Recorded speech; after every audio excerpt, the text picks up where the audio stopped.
We took a week out to go to Boston, New York, and then San Francisco. The first person I met suggested that we go and do an accelerator, and we came out of the interview 10 minutes later with $1 million. AI is not new. Some businesses have embraced it. As we watch both the impressive and terrifying advancements, many push back out of fear. But what if we don't have a choice anymore? Joining me today on All About Business are Richard and Archie Hollingsworth, the Hollingsworth Brothers. In their 20s, they bootstrapped an agency to $5 million and in 2024 founded Fixer AI, a personal assistant tool that they say is 5 times faster at responding to customers, giving you back 1 hour every day. They're here to tell us why 2025 is the year we need to adopt AI into our businesses in order to succeed. What could happen if we don't? And also what we in the UK can learn from their time in San Francisco.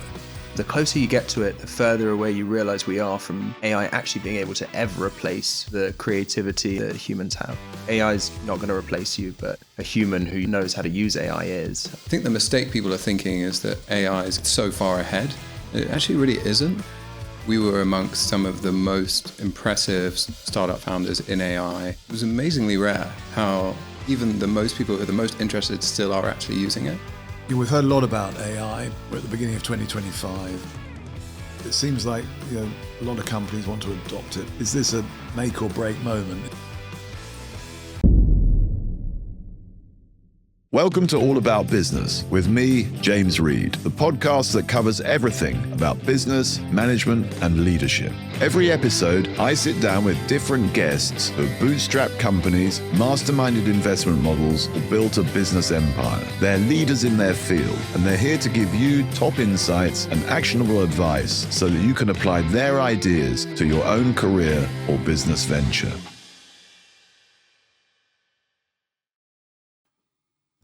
Well, today on All About Business, I'm really pleased to welcome our first sibling partnership, billed as the Hollingsworth Brothers. And we have Archie and we have Richard Hollingsworth with us today.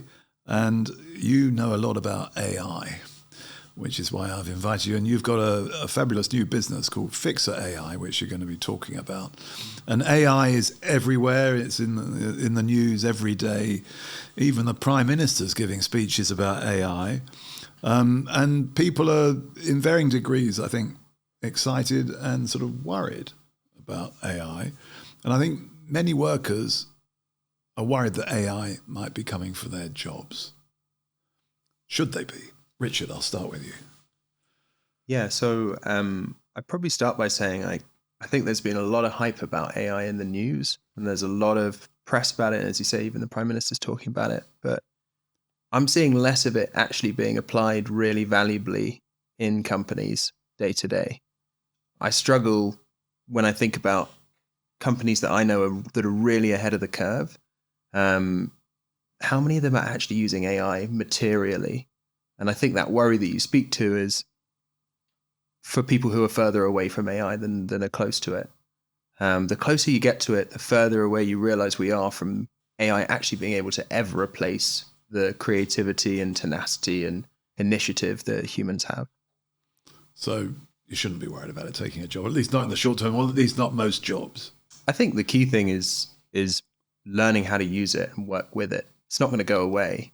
So the kind of common phrase in this world today is, AI is not going to replace you, but a human who knows how to use AI is. And I think to a degree that's really true.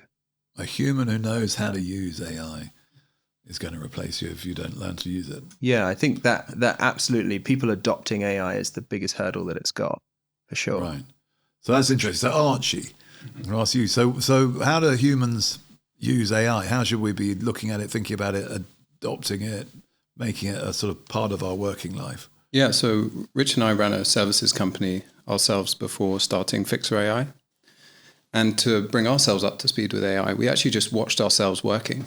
We said, what are we doing in a day?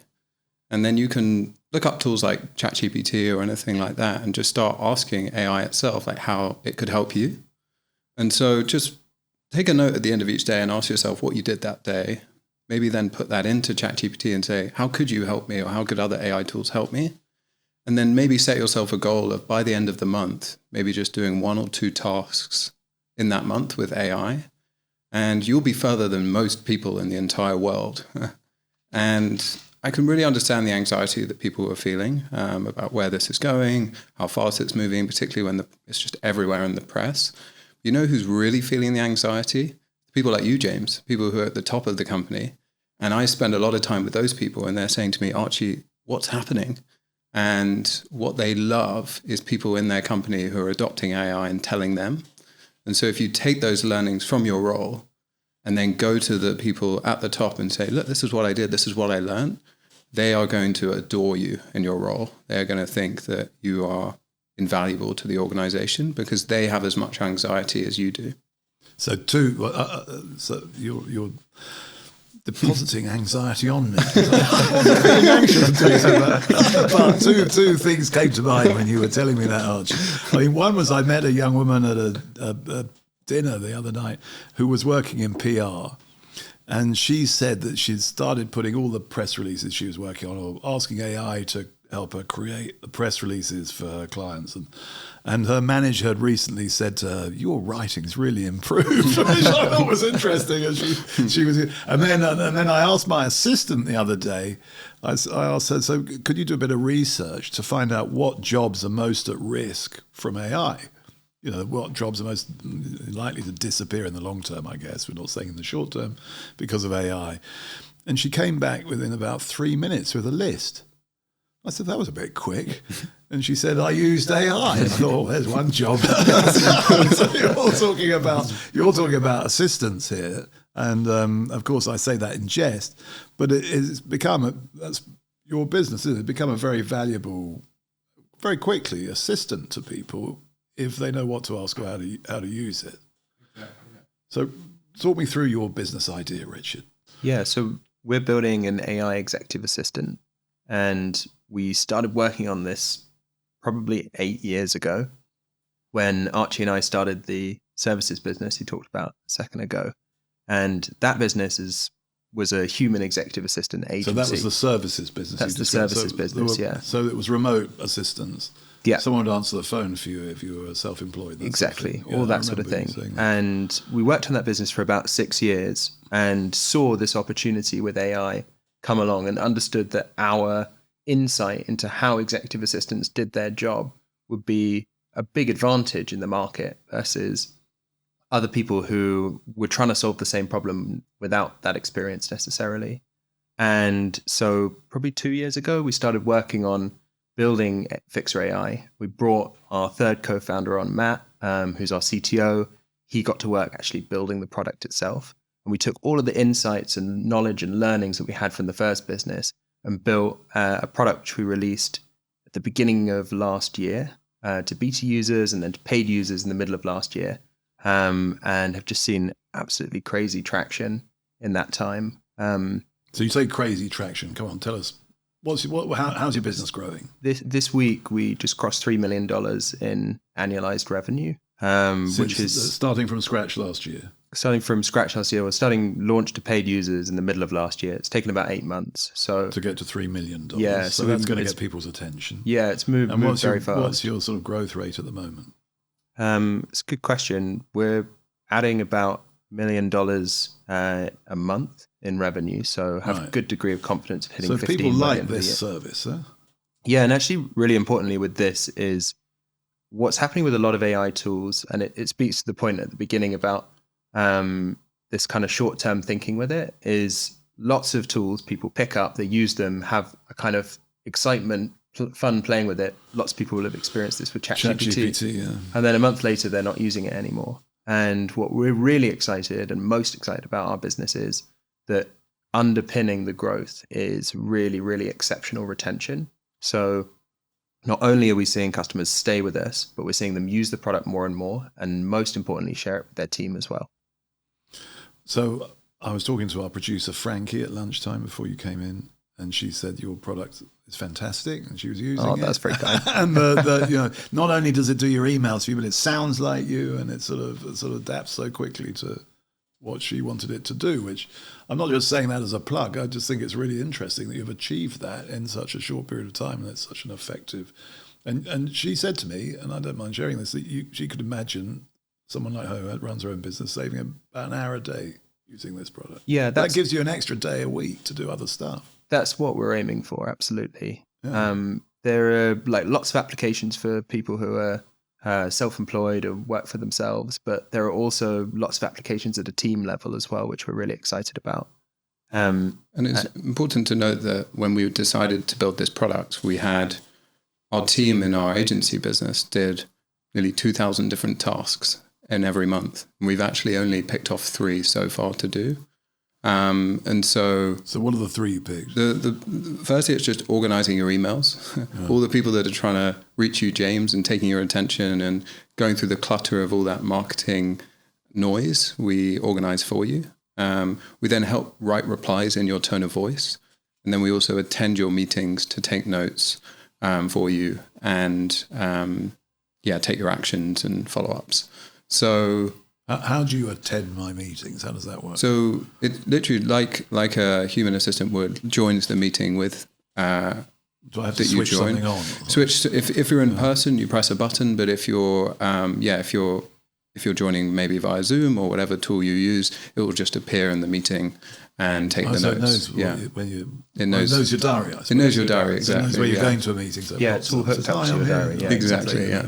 So people really appreciate that. Exactly. And it helps when someone says, James, are you free next week? It knows if you're free. It knows when you like meetings. Well, I might want to be free for some people, not for other people. How does it know that? Yeah, it's good at detecting if this person's a customer or if they're a relationship. It knows the history with the person, and so it can better understand. Someone's trying to make a cold call. Exactly, it will prioritize people who you previously prioritize. Right. If you've never met them before, then it will be which is an important role of a human assistant. Exactly. Yeah. That gatekeeper role is super, super important, particularly for somebody like yourself. And I think it's just important to note that it's a good example where most of our customers didn't have assistants before, and now because of the cost of this, are able to then serve it. Assistants is a very small market. Maybe again, people like yourselves can afford them, but the majority of the market can't. And so, it's just enabling. So everyone can have an assistant. Now everyone can have an assistant now. Why wouldn't you want one? It's $1 a day. Yeah, it's $1 a day to have an assistant. Well, that's and that's then quite cheap. The key thing is that the focus of it is just on these 3 tasks, because actually what we learned in our executive assistant agency in the previous business was that every single person, every executive's needs are different. Your needs for your assistant will be totally unique to anybody else. So can never build an AI tool that's going to be able to replicate that experience for you. But if everyone who is a customer of Fixer AI has the same problem with a really high volume of emails and meetings, and so that's something that we can just laser focus on. Exactly. Yeah. We could just laser focus on those problems alone, and that satisfies the needs of lots of customer-facing people typically. Who otherwise wouldn't have access to an assistant. And it's great for self-employed people. Exactly, yeah. And entrepreneurs who are starting out, I imagine, because it takes a lot of headaches away. Yeah, exactly. When you don't have a team around you to support, it's really, really helpful. I've got a friend who's an entrepreneur, and he told me, I was shocked. He said he does 300 emails a day. And I said, why are you wasting your time doing that? So I'm going to tell him about this. Please do. That might take all day. I mean, what are you doing? Typically, our users will have something like 50 a day. Which is still a lot to get through. 300 is... If you're going to write a reply to everyone, that's Well, normally they reply to about 20%, something like that. Yeah. Because lots of them are just, marketing and that sort of thing. Yeah. We're delighted that you're watching this episode. Please hit the subscribe button if you'd like to receive more insights and actionable advice that will help your business and or career. So that's your product, which I think you've described very well and sounds appealing to me, and I can see why lots of people would be interested in it and why you're growing as fast as you are. But going beyond your product, just looking at the AI space, you mentioned that people should be embracing it, getting going, trying it.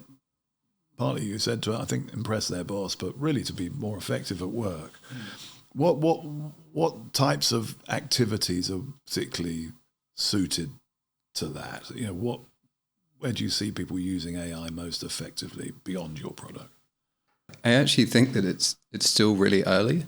So Rich and I have just come back from San Francisco, and we were amongst some of the most sort of impressive startup founders in AI, growing companies.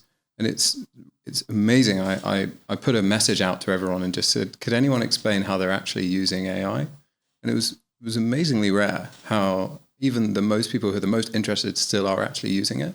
So I think the lesson and the takeaway I have of that is it's still really early. And so if you're feeling this anxiety of, well, maybe it's a bit late, have I missed the moment with AI? It's still very early that you can actually get involved. And so I would, again, kind of follow the process of, what do I do in my day specifically? So if I'm a marketer at Reed, and what am I doing with my day? Maybe I'm writing social media posts. I'm trying to build up the awareness for social media. I'm trying to reach potential partners or PR. And so probably email writing or copywriting is a big part of my day. And could I then condense down an hour? Could I get back an hour from using different AI products? And you could really just Google those or ask friends or even ask ChatGPT and just say, okay, could I get an hour back a day? Because I think the mistake people are thinking is that AI is going to suddenly, that it's so far ahead. It actually really isn't. When you look at like where people are really applying it in their day. And the other thing with AI is thinking about it as a first pass. So like Rich and I over this year have started like writing LinkedIn posts, but the worst thing you can do, I think, for your personal brand and why you want to tell your story is actually look like AI just wrote it all. And it's really obvious. LinkedIn offers you that opportunity. In fact. They actually, yeah, they Click do. here to let AI rewrite your post. I've And always refused to touch it. Exactly. It just feels, I don't want that. it's Doesn't just feel so right. obvious. Yeah, and they've got a bit of a format. It becomes formulaic. Exactly. But they might be able to give you it might be able to give you good ideas. It might be able to help like reshape an idea or reformat an idea. You know, if you're not great at spelling, it's probably help with spelling. Like thinking about, instead of being like, okay, how am I going to do AI in everything I do? Just an hour, 2 hours a day back is what we feel is like the achievable goal and what even the best people in the world and the most informed people in the world are doing. It's still very early. So where you were framing that, Archie, or at least what I heard, is that a good way of thinking about it or starting to apply AI is just, how can it help me save time? Yeah, I think so. So the tradable is time ultimately, which is so precious. Exactly, yeah. I think it's about, as you say, like first becoming really aware of what your workflow looks like. You know, we all kind of just go into work in the morning and just start our day and aren't necessarily consciously aware of the process that we follow in doing that. And becoming aware of that in the first instance was what we did with our in order to build our product. So we just started with what are the consistent flows that everyone is following, and then looked for ways to be able to automate those. So that works, Richard, doesn't it? Both at an individual level, but also at a corporate level. You know, as a CEO or business manager, I could be looking at the organization thinking, how can I apply AI? And you'd be looking at systematic. I think that generally people are asking that question of how do I apply AI as though that's the answer or that's the goal. But actually the goal is how do I make my team more efficient, more effective, etc. Do an analysis, and AI is one of the tools available to you that potentially has wider reaching applications than other tools have historically. But not having AI as the goal, I think that's a really important point you make, actually. It's how do I improve the business? How do I make the team more productive? It's the means, not the end. How do I make people happier? How do I give a better service? Exactly. How do I give better outcomes? I think we really tried to focus on the customer and the product, and not on the tech maybe so much that's behind it. The tech that we have behind it is exceptional, but focusing on the customer problem really helped us like narrow down just to these few workflows, because it became really really obvious to us that these workflows for our customer type are burning problems, and technology, of which AI is a part of, is really capable of solving them to a high degree of accuracy.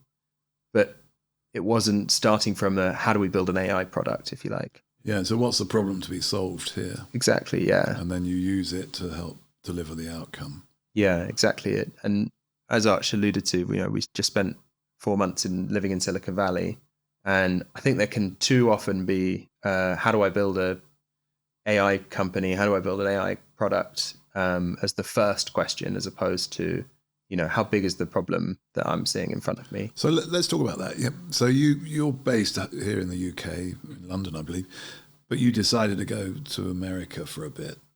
We did. Who had that idea and why? Well, actually, I'd love to take credit for it, but it was totally Archie's idea. Is Archie your older or younger brother? He's my younger brother. That must be hard for you. Yeah. Well, he has plenty of wins. It was Archie's idea, plenty of wins. So that's good. Yeah. Archie came to me and said, this is where all of these companies that are trying to do what we're trying to do are based in San Francisco. 70% of our customers are based in the US. We should be out there meeting them. And for context, we had been probably 4 months, this is probably July or August, 4 months since we launched the product for paid users. So we're starting to get traction. We're really excited. We're probably doing 300 grand in annualized revenue at that point. And we were really excited about what was happening, but we're really still doing it in isolation in London. So we took a week out to go to Boston, New York, and then San Francisco. And my abiding takeaway from the trip, which we ended up staying there for 4 months, just, much longer than the week we had planned, was that in America, it seems that magic happens that I haven't experienced in London before. Talk me through that. What do you mean? When I landed in New York, the first person I met suggested that we have a call with an accelerator program that was based in San Francisco, and it's quite an unusual this is concept. JFK Airport. You mean the first person you met? Yeah, no, the first person I had a meeting with. Well, okay, yeah, not passport control or anyone. No. I thought that really would be magic. No, the first person that but you'd arranged a meeting with this person, exactly, and they helped you progress. They suggested that we go and do this. That we go and do an accelerator that's in San Francisco, and so they connected me with the founder of the accelerator. We had an interview, and they said, "Can you be in San Francisco in the next 4 days?" And I said, fortunately, we are actually planning on being there in 4 days with my two co-founders. And we arrived there to an interview that we were told in advance would take 10 minutes to decide whether we would get into the accelerator or not. And as a part of the deal with that, you would receive $1 million on that day. Well, the accelerator is an investment program. Exactly. And from us stepping outside of the speed and intensity at which London moves into this, it was already very exciting. And we came out of the interview 10 minutes later with the offer to $1 million and for us to join the accelerator. So you had a 10-minute pitch for $1 million. So who did what? Actually, it was an interview format. It's an interview? Yeah, where they asked us... exactly. What did they ask you? They asked us a series of questions faster than I've ever been asked questions before, and we were cut off. Come on, give me a couple of examples. The first question they asked us was, as you walk into the room, and when you only have 10 minutes in an interview, there are very few niceties that are available to be made. Spending time with an expensive lawyer. You just sit down and here we go. Yeah, go on. And it's back to back. The first thing they asked us was, what are you building? And so they're looking for the short 1 minute tag or 30-second tagline. We said that we're building an AI executive assistant for professional service people. Then they jumped in and said, why won't Google do that? And then they would jump in again. What was the answer? We said that Google focus on building features for 1 billion people rather than for 100 million, and that's what we're focused on. And they said, good answer. That's still a sizable market. What was the next question? And who's building this? And we pointed to our engineer Matt, and they're like, what keeps you at the company?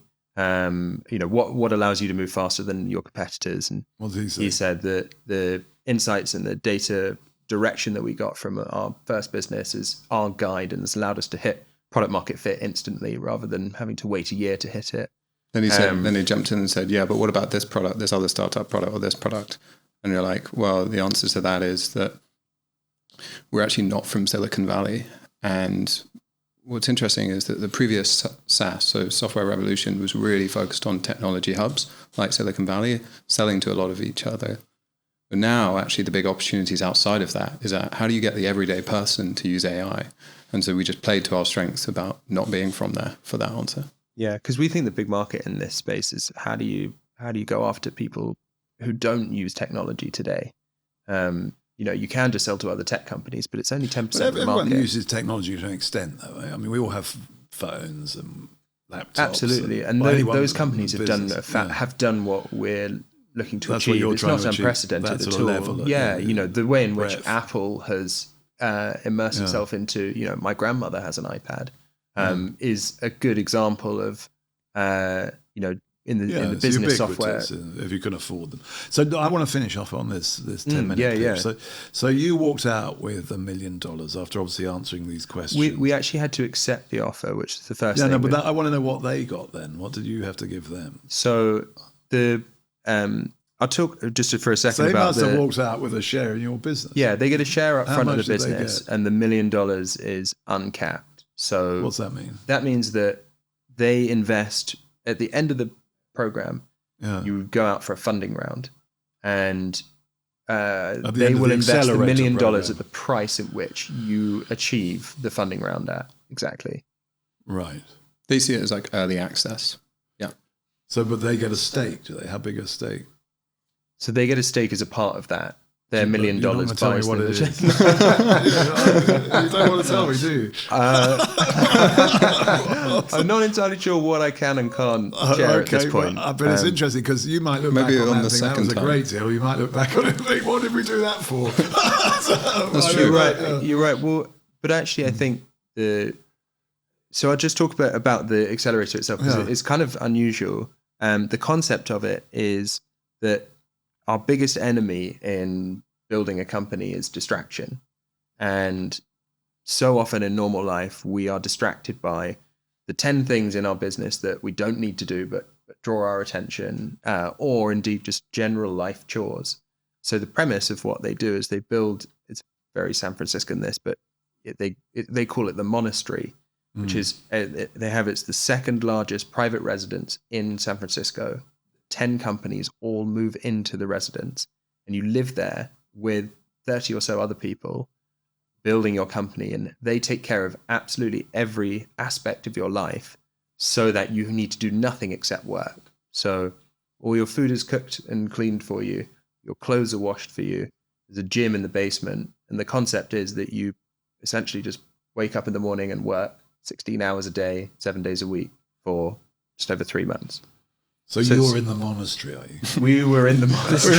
Oh, you've got out somehow. We survived. You escaped. What happened? Well, the monastery sadly came to an end. What was the food like? But the food was amazing. Excellent, So monastic life isn't too bad. Yeah, you're right. Yeah, it's monastic in name only, I would say. They do a fabulous job, American people, I think, of like really going for it with those sorts of things. So the equivalent, it's a bit like being on The Apprentice, isn't it? You get shut away in a building with a bunch of people. Yeah. It's actually like probably quite like that.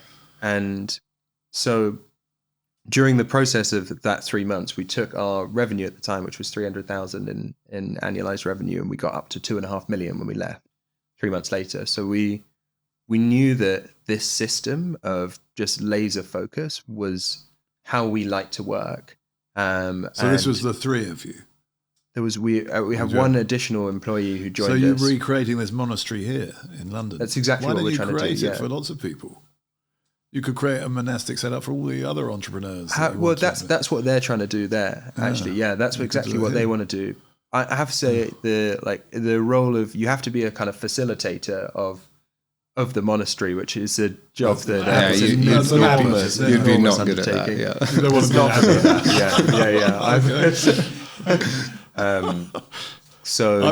be years ago, I was lucky enough to go to Harvard Business School. You reminded me of this joke. And someone used to say, the people who were being rude about Harvard Business School, so it was a bit like being in a monastery. So instead of thinking about God, you thought about your wallet. That's pretty rude. But what you're doing here is thinking about your new venture and its service to its customers. Really, and nothing else by the sound of things. Unless they do something that there are a few things that were taken away. We haven't taken away the 16 hours a day, 7 days a week. We think that some breaks are helpful. There's a moment in time for that type of intensity. But there was you're keeping that up? No.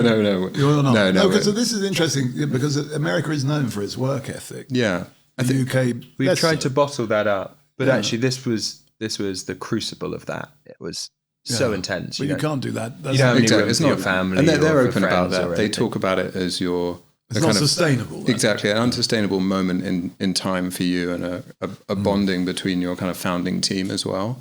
But do you have big family commitments? You're both young guys. The first call I had to make after we got the offer was to my wife and my married, yeah, and my 9-month-old son. Oh, this is quite tricky then. To ask them whether they fancied moving to San Francisco what was the answer? for the 3 months. I was amazed. My wife just immediately said, "Yeah, let's do it." So you can take your wife to the monastery. Yeah, well, that's different. Exactly. Oh, that's good. They so let she her, came with you. That's good. Yeah, Your child was young enough to be able to. We had my nephew. School, we had my nephew in the office every day, so it was really sweet because we were all next to each other. Were you able to do it quite? Yeah, we were. There was a good. The team were really ready for it, and It wouldn't suit. I mean, lots of people at different stages of life would not be able to do that. They've got children at school. Ironically, we were the youngest team. You were the youngest. We were the youngest so people team. there had sort of given up everything to go there for a bit. They had. I mean, so that was showing a big level of commitment from them. Of the 10 companies that are in the program, I would think 6 of them or 7 of them maybe had kids, people with kids in their team, and for the most part, the parent that was in the program would leave their family at home, and they came, often from countries like China and that sort of place. It was an amazing mix of cultures. We had 2 Chinese companies, 1 Vietnamese company, a kind of mixed company of like German, Indian. We had us as the Brits, and then we had the rest were Americans. That must have been an amazing learning experience. Amazing, yeah. You'll never forget it. So what else did you learn from sort of? I mean, it's interesting to me because I've often observed that ideas come from America to the UK to Europe, and we started a website more than 30 years ago now, based on things we picked up from America, and like you're doing now, this next generation of technology. What else did you learn there? I mean, our listeners are predominantly going to be in the UK. There are quite a lot in the States, but what have you brought back to London with you? Think, well, we need more of this, or both as a company, but maybe more widely in our business community. The first thing when we touched down, in first day in the Accelerator, it became very clear that our kind of British habit of being self-deprecating whenever we've done something good would need to go very quickly. They just didn't have any time for it at all. And we would each week have to pitch in front of everyone else what we'd done that week. And we would be loudly abused for not speaking loudly enough, for being too long and drawn out and not being direct enough. And also for any self-deprecation that wasn't relevant to the piece. It's just sort of a real English habit to, whenever you've done something good, to then qualify it with why that's not down to you, for example. That was the first thing that they really tried to get out of us as much as they could. It was quite a battle. What was the second thing? I'd say the second thing was the power of being very direct with people. And while that, again, for English people can feel quite uncomfortable, because people in America, teach you that you're very, very direct. And I'll give you the best example was we had an amazing opportunity come up during the program at almost the most opportune time, which was 2 weeks before our big presentation at the end, where the largest real estate broker, realtor for American listeners, had people using our product and was very interested to look at rolling this out. And we said, well, what if we could get this deal to happen before our presentation day, which was 2 weeks away, something that felt like unimaginable to when we were in the UK, but this kind of feeling that magic can happen out there. And we went to the guy who runs HF0, the Accelerator. And I said, look, I've asked him, does he want me to go see him? Because I'd be happily go see him. And he said, here, you just don't ask, you just go. So he then rewrote an email for me, which said, by the way, I'm going to be in Bellingham, Washington tomorrow. I'll be there all day and I'm ready for a deal to happen. Let me know if you'd like to meet. Otherwise, I can just work from there. And then he booked the flight with me then and there. And I arrived in Washington not knowing if I had a meeting. This was a 8-hour travel to get there. And it was that kind of magic. And we ended up getting the deal done that happened there. And it was you don't ask, you just do.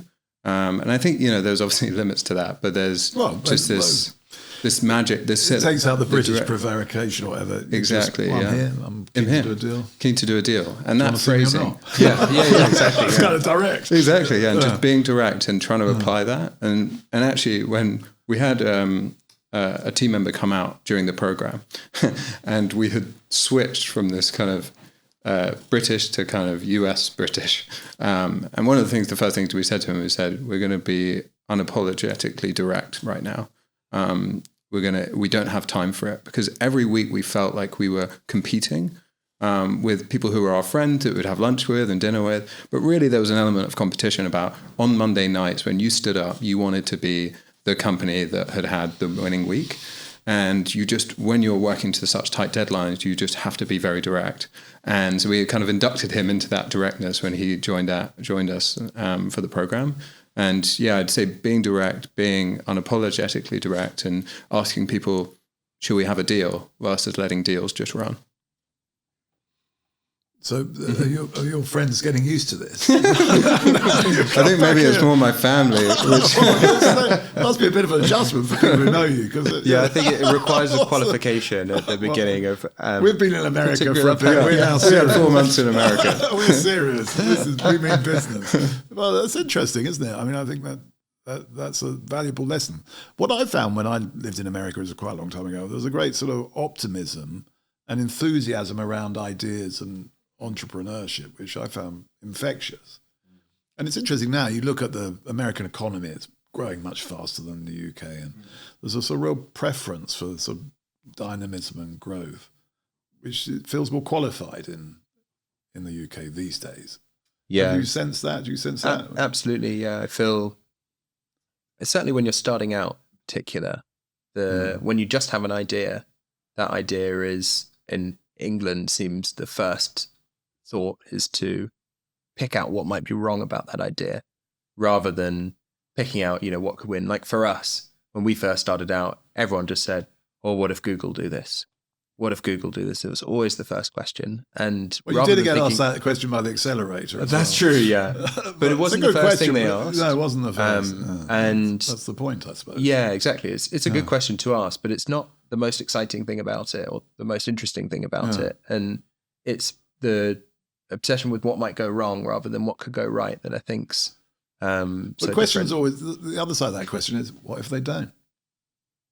What if they don't do this? Google. Yeah, exactly. Yeah, if they don't do this, then you're onto a real winner, aren't then you? This is, why would you take that chance? Exactly. Yeah. Google have got a lot on their plate, haven't they? So. Yeah, exactly. Yeah, they're very, very busy. Yeah, very busy. And so if it's 10th on their list and first on mine, quite. I mean, there's a lot of space there. Anything else you took away from America that you'd like to share for our listeners who are predominantly entrepreneurs and business people? I think the game is set up for success there as well. The market is so much bigger there that if you're not selling in America, you're limiting yourself so much. So you'd advise British entrepreneurs to try and get into the American market? I mean, the way that we're looking at it is so I'd heard for the first time that while we were out there, this term called Brit shoring, which is when Americans utilize British labor because we are now half the price. Brit shoring. I haven't heard that phrase. Yeah. I've heard of offshoring and nearshoring, but Brit shoring. Brit shoring. Well, because we speak the same language. We speak the same language. We're really well educated. We need to learn to be more direct. Tick all the boxes. We need to learn to be more direct. But at half the price, they can stomach it. I mean, certainly compared to Silicon Valley. So these are technologists you're talking about, or all jobs? Yeah, it's kind of across the board, but it was a term used, and I don't know whether Britain knows that that's how we're now being seen. Brit shoring. Oh, that's great. And so we're sort of looking at it like that we're going to have our team based here. There's excellent talent here, but the market you have to sell into is the US because it's 10 times bigger. Yes. So your limitations that you're putting on yourself by only selling in the UK is really significant. And to build a really successful business, as you guys have done so well, in the UK is much harder than doing that same thing in the US. But one of the things I think as well, though, if you're right that the average person is less inclined to sort of start something because they're being put off by these negative questions, if you do start something, maybe you've got less competition. So that if you can bring a great idea or develop a great idea in Britain, you can actually do really well. That's true. If it's geographic, if the American business can't come here anyway, then that's definitely true. So, but your message is there's a big old market out there in the West, and it's called America, and you should be thinking about it. Certainly anyone in the technology space. Certainly in technology. I mean, not least because Americans' willingness to pay is so much higher. $30 a month, $1 a day is less to an American than it is to a Brit. So yeah, particularly the way the dollar's going and the pound's going against the pound, unfortunately. Yeah, I mean, it seems like a no-brainer if you can have an assistant for $1 a day. To me, that does the things that you describe it does, as well as I've heard it works. It does, but it's amazing. I mean, but you're going to have other people coming into the space, I guess, competing with you. Absolutely, yeah. It's a really big space, so you kind of expect there to be. So for people listening, how do they find your service if they want an assistant for $1 a day? fyxer.com. You can sign up, free trial.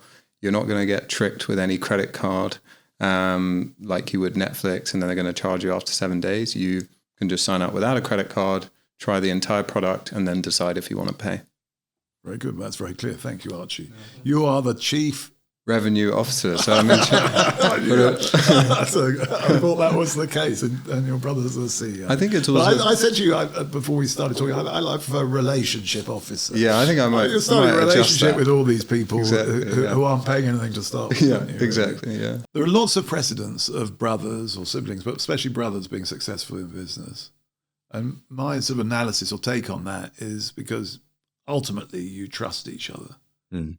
You've got the same mission or goal or objective, and you know that you're working towards it in the same spirit.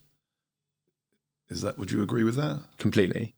Yeah, so I think that's why that comes down to more than anything. I think families are very strong in that respect. If they work, as long as they get on well, then they're working towards the same goal. I think that's the key thing. Often, some people will come up to me and say, "Oh, you're so lucky you get to work with your brother. I wish I could." And other people go, "I can't believe you work with your sibling. I can't imagine working with mine."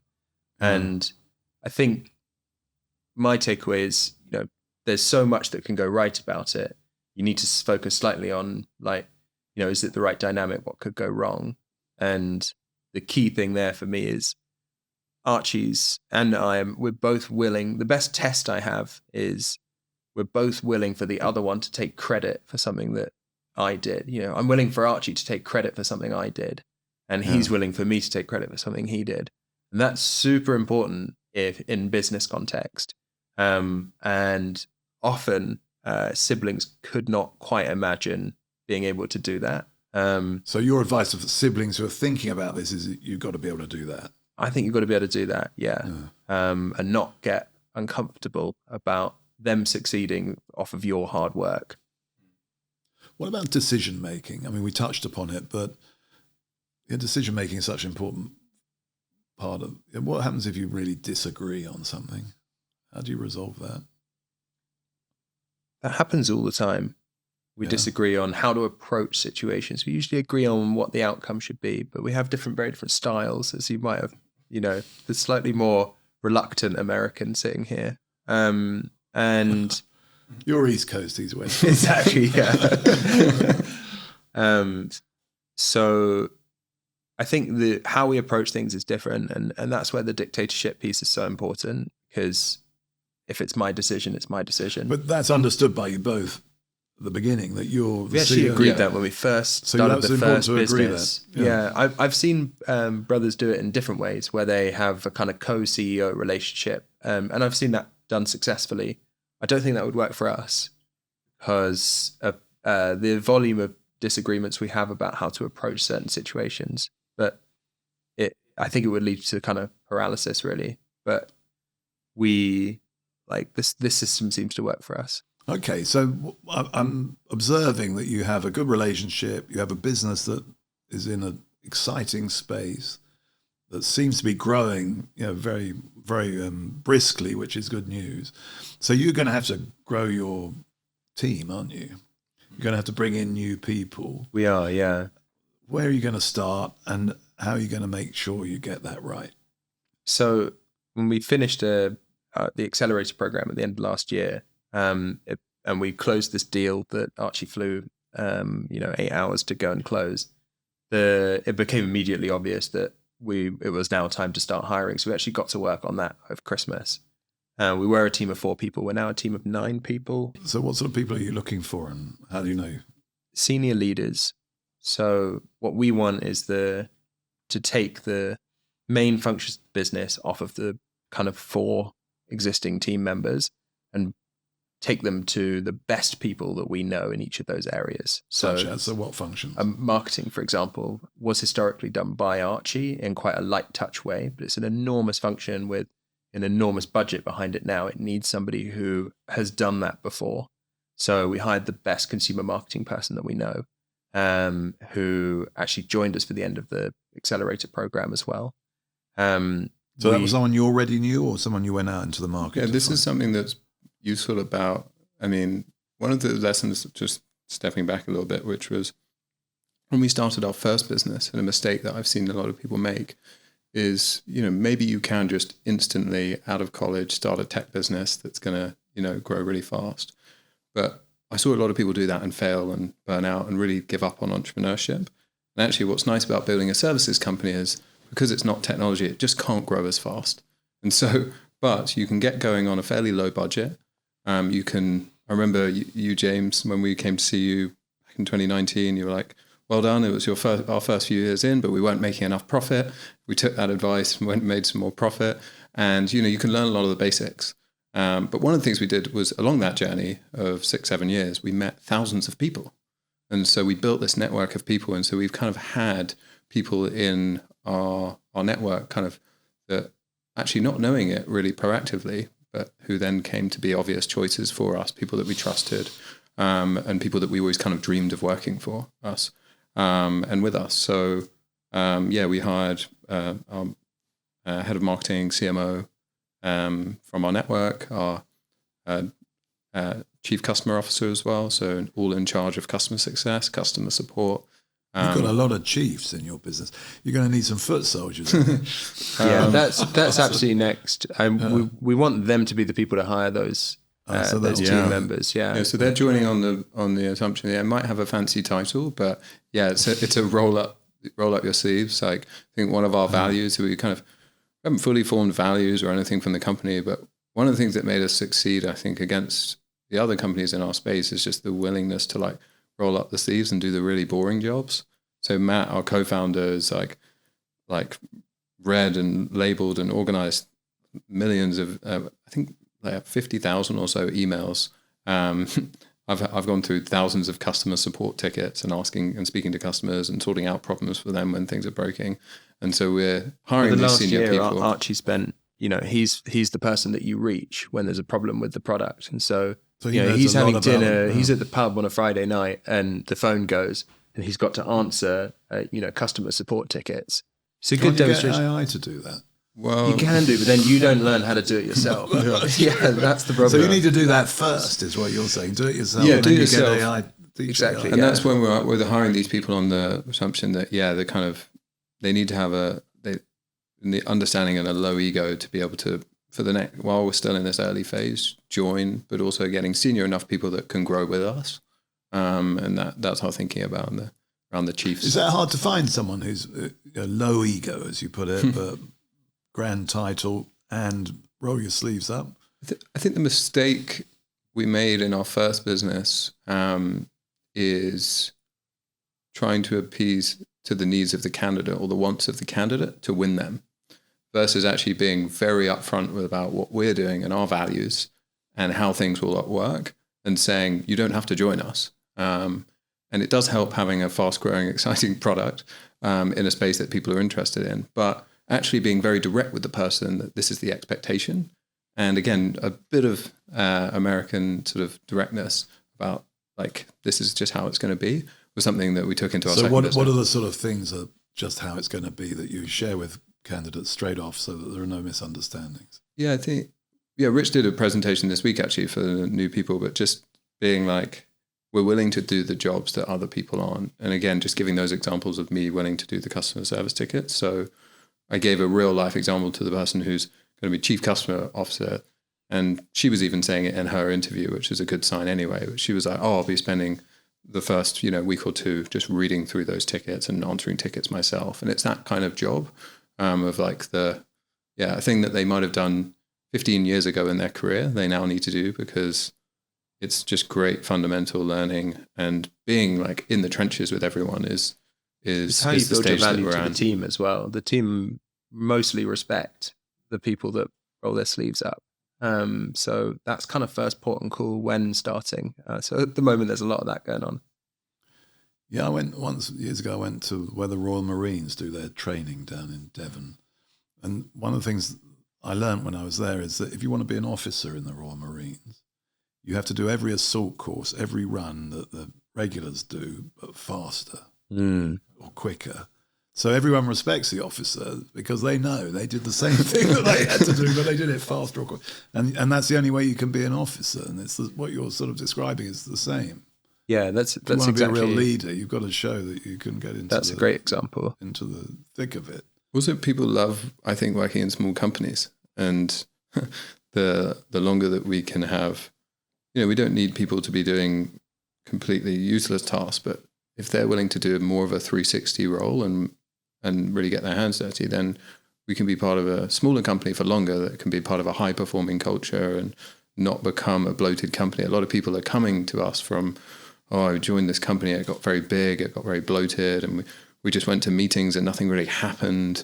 And they lost their enthusiasm. And so that's a big thing we're going to try and retain. Meetings where nothing happens. Exactly. Yeah. So is that your goal, that you want to keep this sort of lean in terms of numbers of people, but grow as much as possible? Yeah. Technologically. The team last year, we were 4 people, doing 2.5 million, and we wouldn't. That pushed us to our extremes, to the limits. We won't try to replicate that, but we want that mentality going forward around being really, really specific and really careful when we hire somebody, because what they bring is so much more than the work that they do, and wanting to make sure that all the things fit. We run the chair of trustees of a charity called Big Give, which uses a lot of technology, and we call it philanthropy technology. But it's interesting to me that we've kept the team really small deliberately at the Big Give, and it's only 10 people, but they raised £60 million last year. Wow. And yeah, it is exceptional, and it's the biggest fundraising platform now, but we've kept the team really small because there's so much you can do with technology. And I think that the culture you retain as a small team is more focused. Definitely. But also the donors like it, or the customers like it, because they know that their money's not being wasted.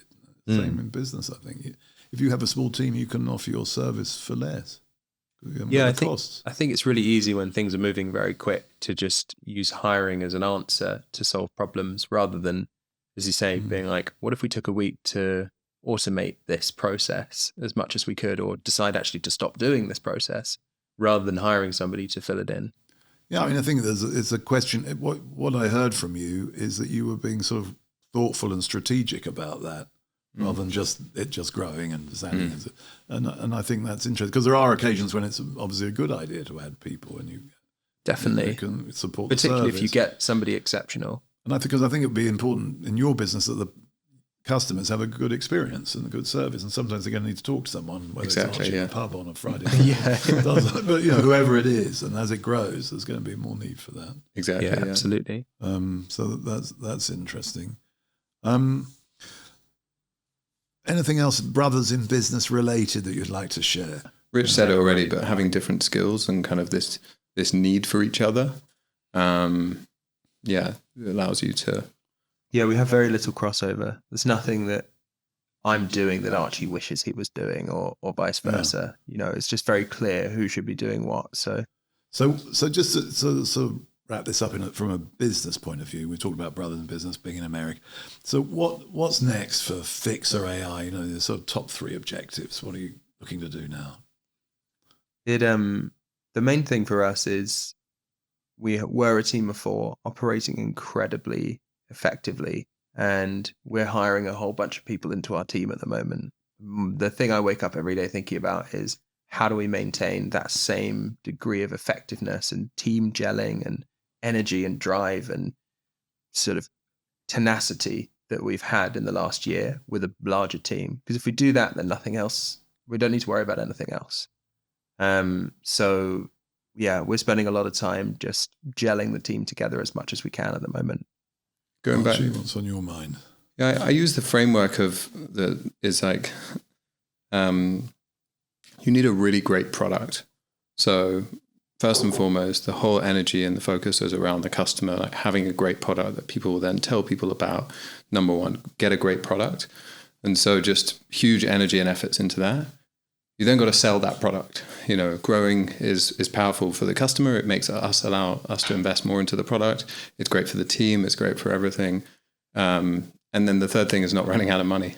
So yeah, us three co-founders really take each of those roles of building the great product and selling it and then not running out of money. And those are It's quite expensive running AI, isn't it?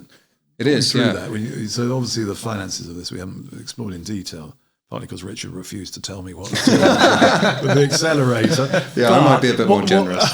What is the because you have to pay for the computer system to give you the output. Yeah, it's not nearly the same margin as other technology tools that don't have AI involved. There's a huge amount of computing power. There's a huge amount of computing power, yeah, which costs money. Exactly. You need to buy that from a provider, like OpenAI or something like that. So you can't do that yourself.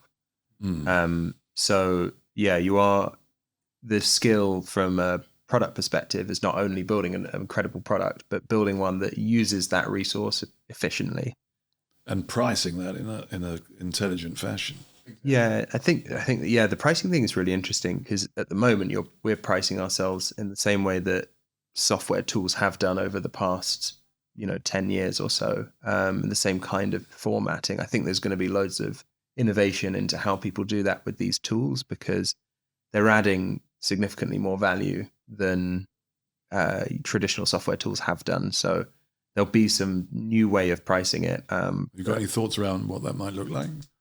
We thought of ideas like tasks completed, for example. So, if we create an email for you that you end up sending, we could charge you for that as opposed to just $1 a day, So our interests therefore are more aligned. So it's output related more specifically. Yeah. And with AI, you can do that much more effectively than you might have been able to before. So it's not an area I'm sort of really knowledgeable on, but I just think there's loads of opportunity there that people will be trying new things.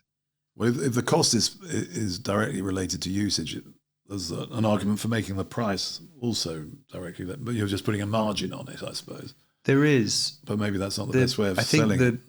We try to avoid thinking, because the environment that we're operating in is one where the cost of this computing power is coming down so dramatically. So if one thinks too much about the cost today and does pricing based off of that, you can miss the opportunity because actually in 6 months' time, we know that it'll be half the price. So when you're getting those kind of rates, you want to try as much as possible to focus on the value we're creating. Value for the customer. Yeah, exactly. Yeah. That's what we're trying to do. But when we're building the products as quickly as we are, that changes as well. So yeah, this is such a moving space. Yeah, that's the other thing. Yeah. You're hiring people who know about AI is pretty difficult because there aren't many, are there? Because it's been around. You've been involved with it for about as long as anyone. Yeah. Well, luckily in London, actually, of all places, particularly the technologists, London's got a really big depth of talent here, and that's globally recognized as a universal truth because companies like DeepMind were founded here, and so people have a lot of prestige towards London AI talent. But absolutely, it's pretty nascent for everyone. So certainly like this new wave of it. Yeah. So your message is have a go. I think have a go. Yeah. Have a go. You just qualified that in a British way. I think. I'm glad you've retained your Englishness, both of you. My question here, maybe Richard, you want to take it, is we've heard a lot about AI. We're at the beginning of 2025. It seems like a lot of companies want to adopt it, but they're not sure how, and people are thinking about how to use it still. But is this a make or break moment? Is 2025 the year of AI or not, in your view? I think to my earlier point, I think that lots of the companies that have deployed AI so far, people aren't getting a huge amount of value from. I think 2025 will be the year that startups start to really add value with AI, that startups create products that people really start using. I don't think it'll be a make or break for consumers and companies to be adopting those yet, but it'll be the start to be the point at which we can see how people are actually going to get value from AI rather than have it as a sort of shiny sticker on top of an existing product. And why do you think there are going to be lots of startups? Is that something you've already seen? Can you see them coming through? Or? I think it's more about looking at the combination of the incumbent tooling out there that is just putting AI on top of what they've already built and saying they're an AI company. We probably all experienced this with, whether it's Outlook or it's, Slack or all the tools that we use now have a shiny little button in the corner that you can click and do something with AI. But people who aren't really using those very much. It'll be startups that are people that are starting afresh and saying, how would we build this product entirely with AI, that are going to be the ones that start delivering in 2025. Very exciting. I like the sound of that. That's good. Great. Yeah. Glad I asked that question. We might have something to show you later this year. I'm not going to say any more than that. So I think that concludes that very helpfully where I was hoping to go with our discussion. But I just want to ask you, I'll ask you both these questions, but questions I ask everyone who's kind enough to come into the podcast. And the first one, and I'll start with you, Archie, is what gets you up on a Monday morning? I think what we're doing is really fun. So work with people I really like on an interesting problem. It's at a pace that I love, which just, you don't know where you're going to be by the end of the day, let alone by the end of the week. And so, yeah, it's really rewarding. And just sort of making sure that you actually have a laugh during the whole process is really easy to forget to do.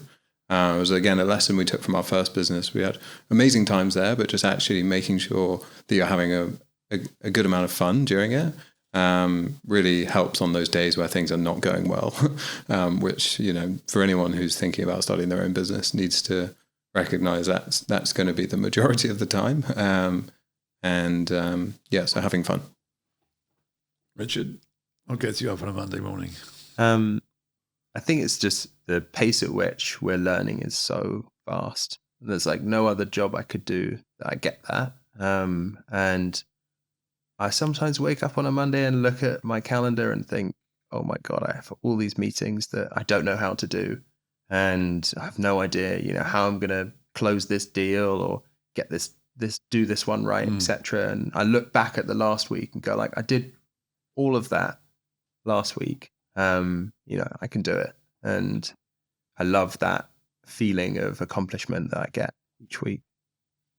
Well, sounds very exciting to me. I like the fact that you have a laugh as well. That's important. And what about the final question, which is one from my interview book, Why You? I'm looking forward to your answers to this one. Where do you see yourselves in 5 years' time? I'll start with you, Richard. As a company? Well, yeah, just personally as a company. I mean, I was guessing or assuming you'd still want to be doing this business, but maybe not. Yeah, absolutely. I think the goal last year, we felt like we were the most exciting company in our accelerator. This year, we want to be the most exciting AI company in London. 5 years feels like a really long way away. That's a good goal. Archie? You slightly got out that answer. I share that goal. I think there's something to be said about being in a team where people really value your skill set and you really value theirs. And so the team we want to build, and my team and the team I'm a part of as part of that, I'd love to just be in the position that I'm in today where people feel valued and you're playing to your best skills. Well, thank you both very much for coming to talk. Thank you so much. Cool. Thanks, man.